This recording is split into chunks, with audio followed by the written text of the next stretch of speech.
అటవీ జంతువులను వేటాడితే క్రిమినల్ కేసులు నమోదు చేస్తామని ఈ బయ్యారం సీఐ శివప్రసాద్ హెచ్చరించారు.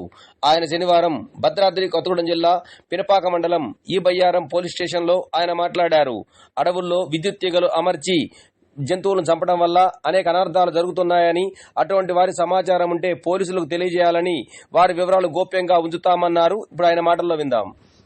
మేము ఈ యొక్క ఎక్కువ శాతం ఈ వేటగాళ్ళు ఉచ్చులతో కానీ లేకపోతే కరెంటుతో కానీ ఇది ఒక తీగలు అమర్చి జంతువులను వేటాడడం జరుగుతుంది. అటువంటి ఏ కార్యక్రమాలు చేపట్టినా కూడా అవి చేసినా కూడా చట్టరీత్యా వాళ్ళపైన చర్య తీసుకోబడను. అంతేకాకుండా రీసెంట్గా ఈ మధ్యలో మా యొక్క గ్రౌండ్స్ కానిస్టేబుల్ భూపాలపల్లి ఏరియాలో జరిగిన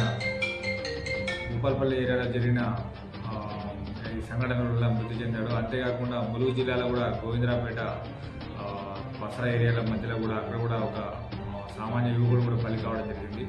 దయచేసి ఇటువంటి చట్ట వ్యతిరేక కార్యక్రమాలు ఎవరు కూడా చేపట్టద్దు. ఒకవేళ చేపట్టిన ఎడల మాకు సమాచారం ఇవ్వాలని చెప్పేసి, చేపట్టిన ఎడల వాళ్ళపైన కఠిన చర్యలు తీసుకోబడును. అదే రకంగా వాళ్ళకు నాన్ బెయిలబుల్ దాదాపుగా అది మర్డర్ కేసుతో సమానం. అది 10 సంవత్సరాలు జైలు శిక్ష పడే అవకాశం ఉన్నది. కాబట్టి ఎవరు కూడా దీన్ని ప్రోత్సహించద్దు, అనవసరంగా ఈ వన్యమృగాలను వేటాడద్దని చెప్పేసి కోరుకుంటున్నాను. Thank you sir.